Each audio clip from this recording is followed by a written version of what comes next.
저는 그 독일 베를린에서 사역을 할 때 그 월요일마다 그 난민 캠프, 그 시리아에 주로 이제 시리아에서 온 난민들이죠. 그 난민 캠프에 가서 자원봉사를 한 적이 있습니다. 2015년 한 해 특별히 하반기에 독일에 한 100만 명 이상의 난민들이 들어왔어요. 주로 이제 시리아에서 전쟁을 피해서 들어온 사람들이죠. 이 독일 이제 정부가 이들을 받아들였지만 이 공무원들만 가지고는 이 사람들을 다 케어할 수가 없어요. 그래서 난민들에게 식사를 제공하고 또 의복을 이렇게 모아서 나누어 주고 또 의료 봉사를 하고 또 이 전쟁 또 이렇게 그런 그 피난으로 여러 가지 이런 마음의 상처들 또 심리적인 문제들 트라우마 이런 걸 가진 분들을 상담해 주고 또 아이들을 가르치고 이런 그 일들은 이제 교회 기관에서 이제 맡아서 자원봉사자 자리에 와서 이렇게 돕습니다. 그래서 이제 저도 이렇게 같이 참여해서 그곳에서 이제 봉사를 한 적이 있습니다. 제가 봉사하던 난민 캠프는 베를린에 있는 이전에 전매청이었던 그 건물을 개조를 해서 난민 캠프로 만들어서 그곳에 한 1,000명 정도 수용을 하고 이렇게 그들을 돌봤던 이제 그런 곳입니다. 제가 이제 그 사진을 찍었는데 난민들을 향해서는 찍을 수 없게 돼 있어요, 그 안에서. 그래서 이제 저를 찍은 사진을 제가 이제 하나 가지고 있습니다. 저 제일 오른쪽에 있는 우리 친구가 시리아에서 온 난민 가운데 이제 봉사자 중에 한 사람이었어요. 아마 여러분도 뉴스와 이 매스컴을 통해서 이렇게 유럽으로 들어오는 난민에 대해서 많이 보시고 또 들으셨을 것입니다. 오늘날 나라를 잃어버리거나 또 이 전쟁, 또 어떤 정치적인 혼란 이런 것으로 다른 나라로 이렇게 떠나가는 그런 난민의 숫자가 뭐 어떤 그 보고서에는 뭐 수천만 명에 이른다 이런 이야기도 있습니다. 시리아에서 전쟁을 피해서 목숨을 걸고 그 조그만한 배에 수많은 사람들이 타고 그 바다 지중해를 건너다가 바다에 빠져서 수백 명, 수천 명이 이렇게 죽기도 합니다. 이 유럽은 이 난민 문제로 골치가 아파서 이제는 더 이상 안 받아들이겠다. 이래 놓으니까 이 사람들이 더 이제 그런 비극적인 그런 상황에 처하곤 하는데요. 나라를 잃어버리고 또 나라의 평화를 잃어버린 사람들의 불행과 비극을 우리가 보게 되어집니다. 저는 그 캠프에서 봉사를 하면서 그 난민들의 눈에서 참 슬픔을 보았습니다. 아이들은 아무것도 모르니까 제 옆에 와서 뭐 장난도 치고 까불고 하지만 그러나 그 부모들의 눈에는 어떤 불안, 공포감, 이런 두려움, 이런 그 눈빛을 제가 잊지 못합니다. 우리나라도 과거에 나라를 잃어버린 그런 아픔을 가지고 있습니다. 우리가 주권을 일본한테 빼앗겨서 너무나 큰 고통을 당했죠. 이 땅에서도 수많은 사람들이 그런 고통을 당했지만 우리 남자들은 또 전쟁에 이렇게 총알바지로 끌려가기도 하고 또 강제 노역으로 끌려가서 수많은 사람들이 이 죽거나 다쳤습니다. 우리 여자들도 강제 노역이라든가 또 위안부로 끌려가서 정말로 말로 표현할 수 없는 그런 고통을 당하기도 했습니다. 여러분, 나라의 소중함이 얼마나 큰지 모르겠습니다. 특별히 올해 이 6월에는 여러 가지로 우리 민족의 어쩌면 우리나라의 미래를 또 운명을 결정할 수도 있을 만한 그런 중요한 일들이 일어날 것 같습니다. 이 주간에 제가 이렇게 말씀을 묵상하는 가운데 오늘은 여러분에게 생명보다 더 큰 소원이라고 하는 그런 제목을 가지고 함께 여러분과 말씀의 은혜를 나누고 또 우리가 다시 한번 이 나라와 민족을 위해서 기도하기를 결단하는 그런 귀한 시간이 되시기를 주의 이름으로 소망합니다. 오늘 우리 성경 말씀에 보면 사도 바울이 자신의 민족인 이스라엘 그 유대인들에 대해서 가지고 있었던 그 마음을 잘 이렇게 드러내고 있는 그런 말씀입니다. 로마서 9장 1절에 보면 내가 그리스도 안에서 참말을 하고 거짓말을 아니하노라. 나에게 큰 근심이 있는 것과 마음에 그치지 않는 고통이 있는 것을 내 양심이 성령 안에서 나와 더불어 증언하노니 이렇게 말씀하셨어요. 이 말씀은 사도 바울이 내 안에 큰 근심이 있다. 내 안에 말로 표현할 수 없는 그런 고통이 있다는 것입니다. 그게 뭐냐 하면 내가 내 민족 이스라엘 이 백성들을 생각하면 자나깨나 걱정이 된다는 것이죠. 바울은 사실은 특별히 이방인들의 선교를 위해서 부름받은 이방인의 사도라고도 불리지 않습니까? 그런데 그가 온 세계를 향해서 복음을 전하지만, 그리고 온 세계에 하나님의 나라를 선포하지만, 그러나 여전히 그는 민족이나 또 민족애 같은 것을 좀 초월했으면 좋겠는데, 그런데 그러지를 못하고 있는 그런 이제 우리가 말씀을 통해서 보게 되어지죠. 그러지 않겠다는 것이죠. 사실은 내가 온 세계에 복음을 전하지만 가능하다면 내 민족이 먼저 회개했으면 좋겠습니다. 내가 온 세계가 다 평화롭기를 바라지만, 그러나 내 고륙 친척, 내 민족이 먼저 그리스도의 평화를 소유했으면 좋겠습니다. 그것이 이제 바울의 솔직한 심정이죠. 개인적으로 보면 바울은 사실 자신의 동족인 유대인들에게 굉장히 많은 핍박과 박해와 고초를 당한 사람입니다. 그가 어디를 가든지 복음을 전할 때면 항상 그 바울을 괴롭혔던, 그리고 박해했었던 사람들은 유대인들이었습니다. 고린도후서 11장 24절 25 말씀에 보면 바울이 자신이 유대인들에게 40에 하나 감한 매를 5번이나 맞았다. 그러니까 39대씩 내가 5번이나 그렇게 맞은 일이 있다는 것입니다. 또 3번 태장으로 맞았다. 또 한 번은 돌로도 맞았다. 그런 이야기를 합니다. 그렇게 참 많은 매도 맞고, 또 때로는 붙잡혀서 감옥에 갇히기도 하고, 그렇게 많은 박해를 저들에게 받았습니다. 그런데 바울은 그 자신의 동족들을 미워하지 않았습니다. 끝까지 사랑했죠. 그래서 오늘 본문에도 보면 내게 그치지 않는 고통이 있다. 내 고륙 친척, 내 동족이 그리스도에게로 돌아오기를 바라는 그런 간절한 소원이 있다라고 그가 고백을 하고 있습니다. 오늘 우리가 함께 읽은 우리 성경 말씀 로마서 9장 1절에서 5절에 있는 말씀을 저희가 함께 읽었는데요. 그 뒤에 나오는 9장 또 10장 11장 있는 말씀을 우리가 쭉 읽어보면 바울이 얼마나 자신의 민족을 사랑했는지를 잘 알 수가 있습니다. 하나님을 믿어야 될 이 이스라엘 백성들, 하나님의 백성들이라고 하는 유대인들이 예수님을 받아들이지 않습니다.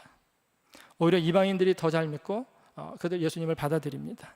그래서 바울이 이제 말하기를, 이제 유대인들이 안 믿고 오히려 이방인들이 더 잘 믿는데, 이제 저 이방인들이 이제 믿음으로 복을 받는 것을 보고 이제 마지막에 결국에는 유대인들도 언젠가는 반드시 다 믿게 되리라. 그렇게 되기를 그가 소원한다라고 하는 말씀이 이제 이렇게 9장, 10장, 11장 이렇게 쭉 이어져서 나오죠. 오늘 우리가 읽은 9장에 있는 말씀 바로 앞에 보면 8장 35절의 이하를 보면은요, 바울이 누가 우리를 그리스도의 사랑에서 끊으리요, 환난이나 곤고나 박해나 기근이나 적신이나 위험이나 칼이랴, 다른 어떤 피조물이라도 우리를 우리 주 예수 그리스도 안에 있는 하나님의 사랑에서 끊을 수 없으리라. 그 어떤 것도, 그 어떤 환경도, 그 어떤 누구라도 우리를 그리스도의 사랑에서 끊을 수 없다. 그렇게 말씀을 하시고는 이제 9장 3절에 보면 나의 형제 곧 고륙의 친척을 위하여 내 자신이 저주를 받아 그리스도에게서 끊어질지라도 원하는 바로다. 그렇게 그가 고백을 합니다. 그러니까 그 어떤 것도, 세상에 그 어떤 것도 그 누구도 나를 그리스도의 사랑에서 끊을 수 없지만, 그러나 그럼에도 불구하고 만일 내가 이 민족을 위해서라면 그 그리스도에게서 끊어지는 그것도 내가 능히 원하는 바로다. 그가 자신의 그 민족을 향한 그런 절절한 그 사랑을 잘 보여주고 있습니다. 세번역에 보면 나는 육신으로 내 동족인 내 교례를 위하는 일이면 내가 저주를 받아서 그리스도에게서 끊어질지라도 달게 받겠습니다. 그렇게 이야기를 하고 있습니다. 만일에 하나님께서 내가 이 패역한 민족, 유대 민족을 너무나 사랑해서, 나 바울이 너무나 그들을 사랑해서 하나님이 나를 치신다면 그러면 그 매를 맞겠다는 것이죠. 이 생명을 건, 생명보다 더 큰 소원이 바로 자신의 민족이 그리스도에게로 돌아오기를 바라는 그 마음이 바울의 마음이었습니다. 여러분, 우리 기독교는 모든 인종, 또 국가와 또 민족, 모든 장벽을 넘어서 모든 사람의, 모든 인류를 사랑하고, 그리고 그 모든 영혼들을 우리가 구원하는 그 일을 위해서 우리가 기도하고 우리가 선교합니다. 그래서 우리는 또 많은 선교사들을 세계 각지에 모든 곳에 보내서 선교도 하고 우리가 이와 같은 일들을 합니다. 그러나 그렇게 기독교의 우리의 목표는, 또 우리 교회의 목표는, 또 정신은, 선교는 이렇게 모든 사람을 위한 온 인류를 향해서 우리가 나아가는 것이지만, 그러나 그럼에도 우리 기독교인은 국가와 민족을 사랑하는 사람들입니다. 기독교에는 국경이 없지만 그러나 기독교인에게는 조국이 있고 또 나라의 백성으로 그 나라를 사랑하고 그 나라를 위해서 기도하는 것은 거룩한 책임입니다. 우리 한국 기독교는 처음에 그 선교 초기부터 우리 민족을 사랑하는 마음, 또 우리 애국 정신 이런 것과 함께 이렇게 받아들여지고 이제 선교가 되었죠. 그래서 일제 우리 강점기에도 이런 그런 독립운동이라든가 또 어떤 민족 자강운동이라든가 이런 것을 보면 가장 앞장섰던 사람들이 우리 기독교인들이었습니다. 그래서 3.1운동 때도 당시 인구가 한 1,700만 명 정도 되었다고 그래요. 그런데 그 중에 기독교 인구가 한 2% 정도였는데, 그런데 그 소수였지만 그 3.1운동의 민족대표 33명 가운데 거의 절반인 16명이 우리 기독교인이었습니다. 그리고 그중 6명이 감리교 목사님들이었습니다. 제가 가르치고 있는 이 서울 서대문에 있는 우리 감리교 신학대학교 그 대학원 건물에 들어가면 그 로비에 그 학교 출신의 6명의 그 민족대표의 동판 초상이 있습니다. 그런 애국을 하던 그런 전통이 있습니다. 우리 유명한 유관순 누나, 이제 1902년생이시니까 이제 저희가 누나라고 부르면 안 될 것 같고요. 유관순 열사, 이분도 우리 감리교 선교사가 세운 서울에 있는 그 이화여자 고등보통학교 학생이었죠. 또 정동제일감리교회 교인이었습니다. 감리교인이었습니다. 그러니까 우리 믿음의 우리 선진들은, 우리 한국 기독교는 처음부터 애국하는 일에 사실 가장 앞장섰던 그런 전통을 가지고 있습니다. 그래서 기독교는 늘 이렇게 보편적인 것이고 우리의 선교는 온 세상을 향하는 것이지만, 그러나 우리 기독교인은 또 나라와 민족을 사랑하는 사람들이다 하는 것이죠. 저는 감신대 그 생활관에서 학생들을 이제 지도하는데요. 저희 안에 생활관 안에 300명 정도의 이제 학생들이 있습니다. 그 중에 학부생도 있고 이제 대학원생도 있습니다. 근데 그 300명을 이제 늘 바라보면서 우리 생활관 안에는 300개 미래의 교회가 있다. 그래서 이 300개의 교회가 앞으로 이제 우리 감리교를 그리고 한국 교회 기독교를 이제 새롭게 할 것이다. 이제 변화시켜 갈 것이다. 그렇게 이제 늘 우리가 함께 기도하는데요. 이제 요즘 그 함께 우리 제가 매일 이제 아침에 이제 새벽 기도회도 있고 저녁 기도회가 있습니다. 근데 함께 기도할 때 요즘은 우리 나라와 민족을 위해서 많이 함께 같이 기도합니다. 요즘 자꾸 그런 마음을 주세요. 그래서 어쩌면 우리나라를 봐서는 너무나 중요한 그런 사건들이 일어날 수도 있는데 정말 나라와 민족을 위해서 기도해야 되겠다라고 해서 함께 기도합니다. 기도하면서 그 바울의 마음을 조금은 이해할 수 있을 것 같아요. 바울의 그 심정을 조금 이해할 수 있을 것 같습니다. 우리 민족은 이제 세계에서 유일하게 남아있는 분단 국가이죠. 근데 너무나 억울하게 분단되지 않았습니까? 2차 대전의 패전국은 일본인데, 그렇죠? 근데 일본이 분단되지 않고 억울하게 우리가 분단이 되었어요. 나뉘었어요. 우리 민족이 약해서 그래서 이렇게 강대국들에 의해서 우리의 운명이 결정이 되었습니다. 제가 사역했던 그 독일 그 베를린에서 차로 한 30분 정도 이렇게 거리에 포츠담이라고 하는 그런 도시가 있어요. 이제 그 도시에 가면 그 호수 한편에 세실리안 호프라고 하는 그런 장소가 있습니다. 궁전이 있습니다. 이것은 이제 오래전에는 이제 세실리라고 하는 왕세자비, 그리고 이제 그 왕세자의 궁전이었는데요. 지금은 이제 호텔로 이제 바뀌었습니다. 근데 그 안에 지금도 보존되어 있는 그 연회 홀이 있는데, 저곳에서 1945년 7월에 미국의 트루만 대통령, 또 소련의 스탈린, 그리고 이제 영국의 처칠 수상이 함께 모여서 이제 전쟁 이후에 일본과 또 우리나라를 또 앞으로 어떻게 처리할 것인가를 그곳에서 논의했던 그런 장소입니다. 우리나라가 분단된 것이 38선이 이렇게 나뉘게 됐는데 여러 가지 이제 이렇게 설들이 있는 것 같아요. 근데 그 중 하나 중에는 저거 포츠담에서 패전국인 일본이 아니라 우리나라를 이렇게 38선으로 나누기로 밀약을 했다라고 하는 그런 이야기도 있습니다. 그러니까 우리의 의지와 상관없이 그렇게 38선이 나뉘었고, 또 우리 민족이 그렇게 분단의 역사가 70년의 역사가 그렇게 시작이 되었어요. 그 저기를 이제 이렇게 보면서 제 마음이 무척 좀 이렇게 아팠습니다. 좀 너무 억울하다는 생각도 들고, 우리나라로 보았을 때는 또 그동안에 이렇게 분단으로 우리나라가 겪어왔던, 우리 민족이 겪어왔던 그런 아픔을 생각하니까 가슴이 참 저렸습니다. 같은 이제 일본과 같이 패전국이었던 독일은 분단이 되어서 나뉘었는데 이미 벌써 통일이 되고, 그리고 통일이 된 지 벌써 30년이 지나지 않았습니까?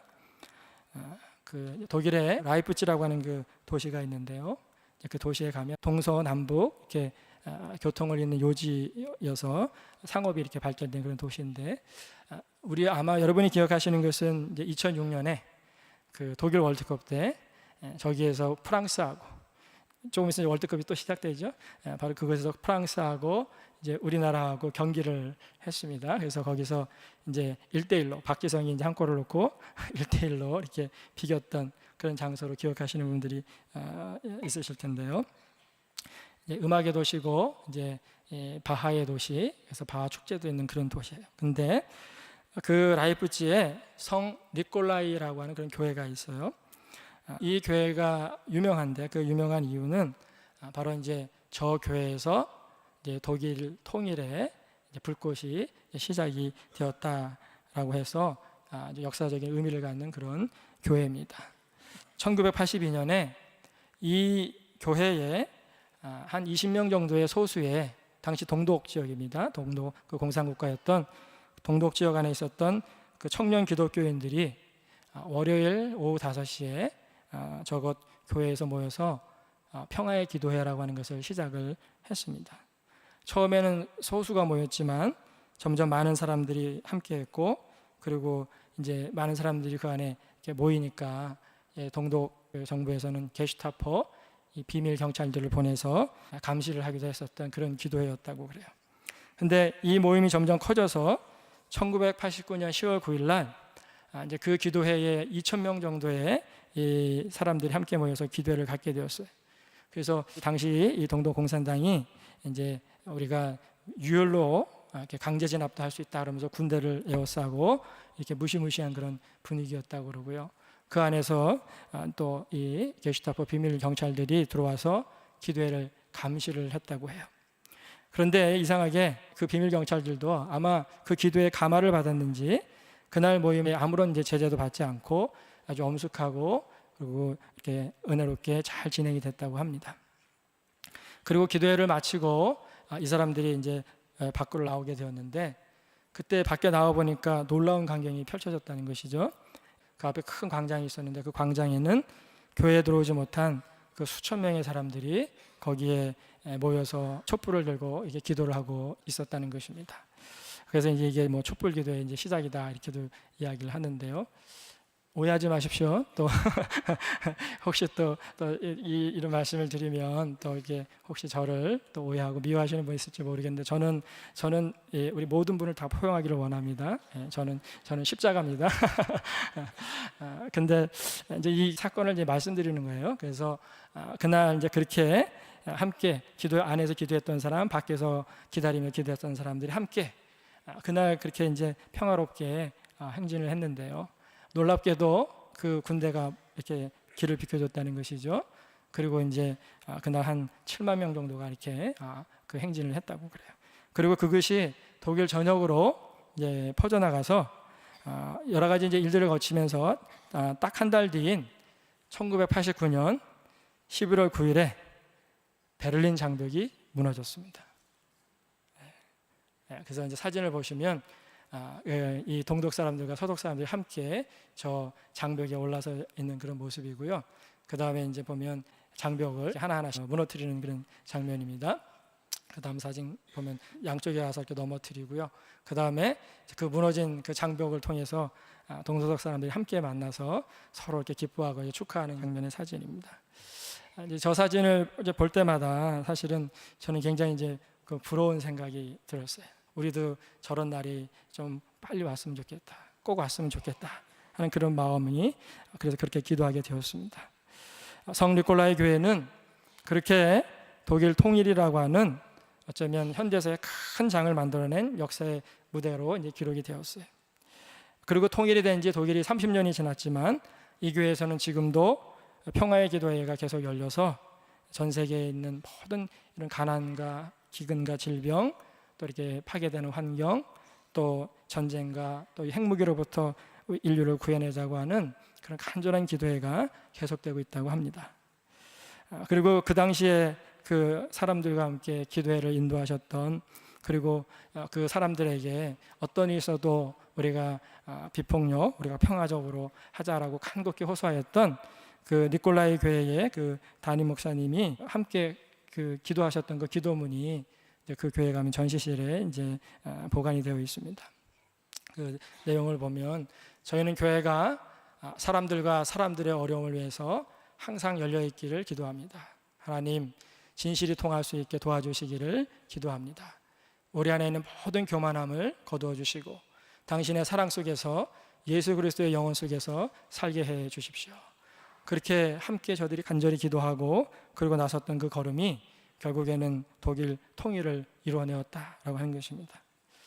지금 이제 베를린 장벽이 이제 다 허물어지고요. 이제 일부 구간만 관광객들을 위해서 남아 있습니다. 근데 그 무너진 장벽을 볼 때마다 동서독의 사람들이 함께 그 만나고 기뻐하고 그 축하하는 그 사진들을 볼 때마다 저에게는 특별한 그런 그 마음이 들었습니다. 우리나라는 아직도 여전히 우리는 분단된 그 땅에서 살지 않습니까? 더군다나 우리는 6.25라고 하는 그런 정말 비극적인 그런 아픔도 우리는 가지고 있는 나라입니다. 그래서 이 땅에 정말로 평화가 그리고 언젠가는 통일이 반드시 이루어지기를 간절히 기도하고 소망합니다. 우리 바울의 심정으로 정말 바울이 그렇게 기도하였던 것처럼 생명보다 더 큰 소원을 가지고 우리가 이 민족을 위해서 간절히 기도해야 될 줄로 믿습니다. 하나님께서 이 백성을, 이 민족을 긍휼히 여겨 주셔서 이제 정말 이런 다 모든 이런 비극적인 이런 아픔의 역사를 끝내게 하시고 새로운 그런 역사를 여시고 이 땅에 통일의 길을 허락해 주시기를 간절히 소망합니다.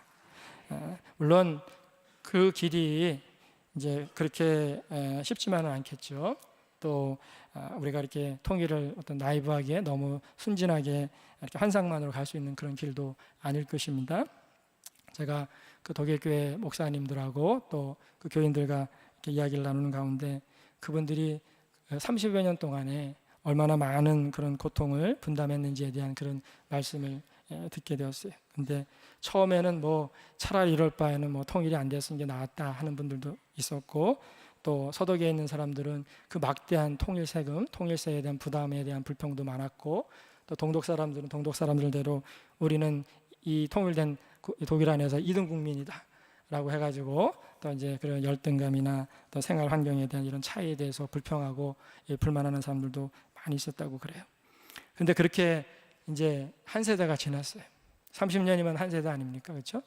이제는 그래도 많이 이제 달라졌다라는 이제 그런 말씀들을 하시는데, 물론 아직도 그 안에 이제 많이 사회적인 갈등도 있고 해결해야 될 많은 일들이 있지만, 그러나 그런 통일된 그런 세상에서 이제 분단은 그런 옛날 이야기로 이렇게 이야기하고 살아가는 그런 이제 다음 세대의 그 사람들의 그 아이들과 그 사람들의 모습을 보면서 저는 굉장히 이제 부러웠습니다.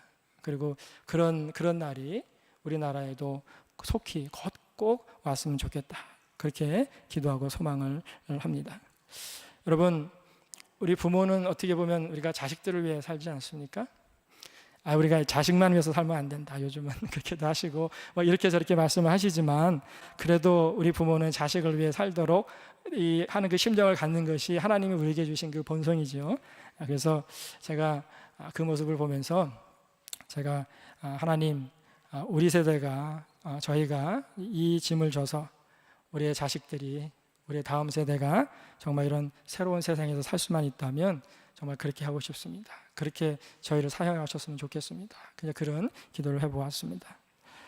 이제 며칠 후면 어쩌면 우리나라의 또 우리 민족의 역사와 운명을 바꿀 수도 있는 그런 이제 사건들이 벌어지게 될 것 같아요. 그런데 바로 이제 그를 위해서 우리의 이런 간절한 기도가, 우리의 이 큰 소원이 정말 하나님의 마음을 움직이셔서 하나님께서 저들의 마음을 움직이셔서 그래서 이 땅 위에 평화가 세워지고 꼭 또 통일의 문이 그렇게 열리게 되기를 간절히 소망하고 기도합니다. 여러분 30년 전에 이 독일 라이프치히에 있는 그 니콜라이 교회에 모였던 그 청년들이 기독 청년들이 그렇게 그들이 드렸던 그 기도가 분단을 끝내고 이 통일로 나가는 길이 될 것이라고 아무도 생각을 못했겠죠. 어쩌면 그들 자신도 생각하지를 못했을 것입니다. 그러나 하나님께서 그렇게 역사를 바꿔 놓으셨습니다. 오늘 우리들의 이 기도가 그렇게 평화와 그리고 이게 통일의 길을 여는 그런 큰 두드림이 되었으면 좋겠습니다. 그래서 우리의 이런 간절한 기도가 정말 큰 울림이 되어서 하나님께서 우리 민족에게 자비와 공유를 베푸시기를 간절히 소망하고 기도합니다. 여러분 한국이 참 좋죠?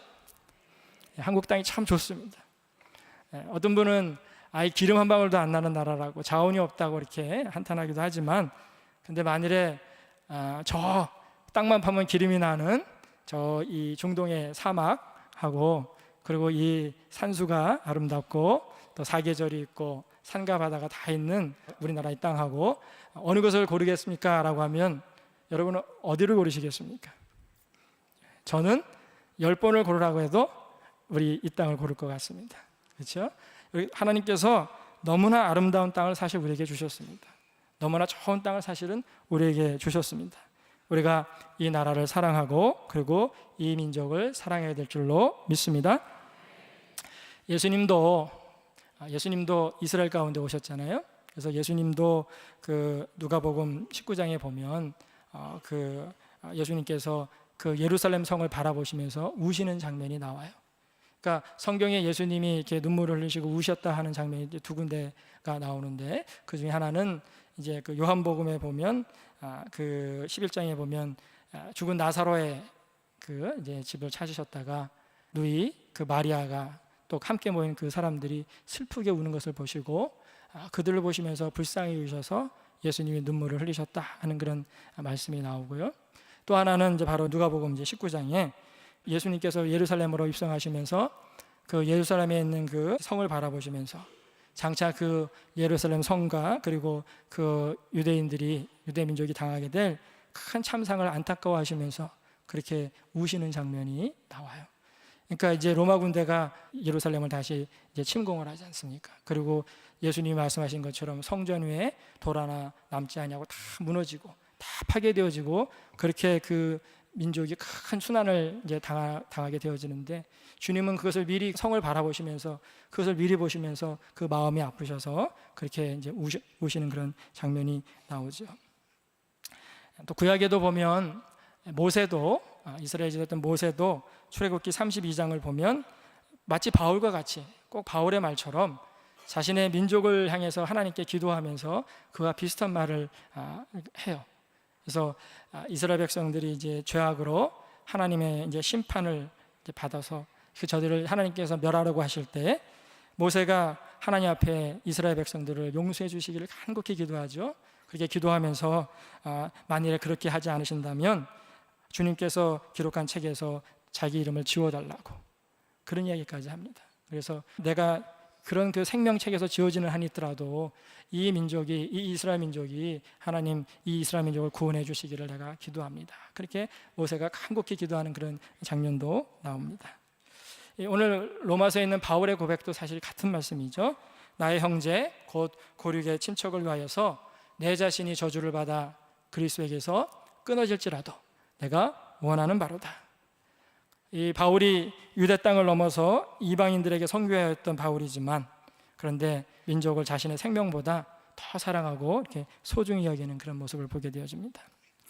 우리 하나님의 사랑은 모든 사람들을 향해서 모든 민족을 향해서 모든 피조물을 향해서 보여주시는 사랑이지만 그것을 바울도 알지만 또 이 하나님의 구원은 모든 사람을 위한 그리고 이 보편적인 진리를 선포하는 것이 이 복음인 것을 바울은 알지만 그러나 바울은 자신의 동족을 바라보면서 그들을 사랑하는 마음으로 그들의 죄를 견뎌할 수 없는 그런 심정을 오늘 우리 성경에 있는 말씀 이 본문을 통해서 우리가 보게 되어집니다.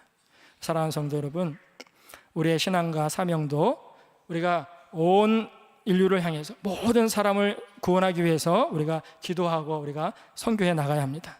그러나 그 가운데도 우리가 또 우리 민족의 또 동포들의 구원을 위한 그 구원을 향한 그런 절절한 사랑이 저와 여러분 가운데 있어야 할 줄로 믿습니다.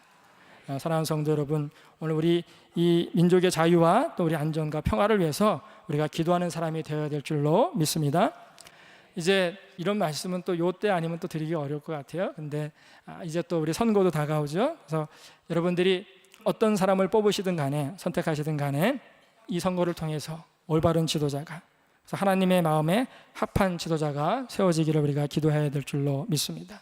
그리고 무엇보다도 우리나라 이 민족이 정말 예수 믿는 나라가 되어서, 그래서 이 나라가, 이 민족이 제사장의 나라가 되어서 온 세계에 복음을 전하는 나라가 되기를, 그리고 복음으로 남과 북이 하나 되는, 통일되는 그런 역사가 일어나기를 간절히 소망합니다.